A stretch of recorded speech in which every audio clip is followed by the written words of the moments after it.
ale Comunei Cumpăna.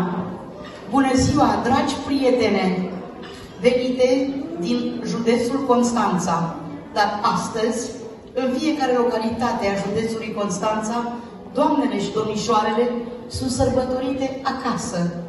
Eu mi-am permis să invit lângă noi, lângă Comuna Cumpăna, prietene dragi, care de-a lungul anilor, nu doar un an, anilor, sunt alături de locuitorii comunei noastre Cumpăna.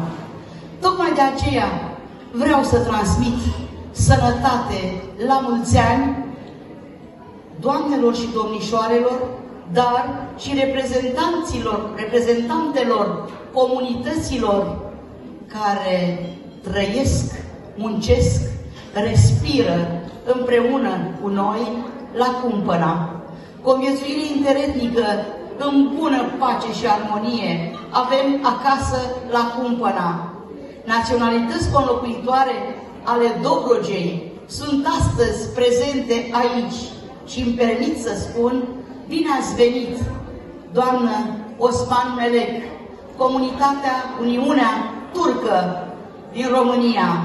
Bine ați venit, doamnă Mihai Georgiana, comunitatea Elenă din Constanța, doamna Fevronia Enacache, președinta rușilor lipoveni, fiți binevenită în mijlocul femeilor cumpănence, dar nu în ultimul rând, Ela Ziadin, reprezentanta Uniunii Tătare, trebuie să vină și să o așteptăm cu drag. Am spus prima dată reprezentantele comunităților. De asemenea, comunitatea bulgară, prin doamna Olga Didilescu, este reprezentată la această petrecere de 8 martie 2025. Dragi prietene, noi toate avem acest spirit al unității, al reuniunii de femei din toate domeniile de activitate. Ce credeți că este mai importantă?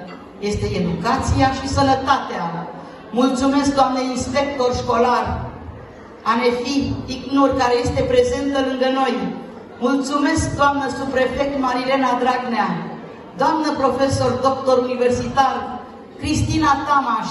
Ați venit azi noapte din Dubai, dar v-ați făcut timp și v-ați revigorat pentru a fi în mijlocul nostru.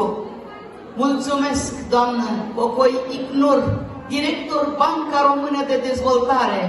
Mai este așteptată și a confirmat prezența doamna director, fost director al Băncii Transilvania, Ichim Doina. Dar mi-este drag să mulțumesc doamnelor care, și pentru că am spus fost director, doamna director general fost, Samoilă Cristina, al Casei de Pensii Constanța, a revenit în mijlocul nostru. Doamnă, oameni rămânem toată viața să aveți sufletul curat, cu dragoste față de oameni, cum ați fost de atâția ani, cel puțin noi suntem de 20 de ani împreună și totul va fi minunat.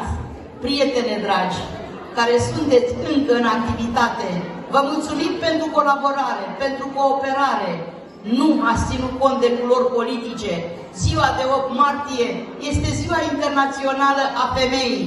Vă mulțumesc, doamnelor directori de la DGASPC, AGEPIS, funcționari publici, spun lucrul acesta, de la Serviciul de Salvare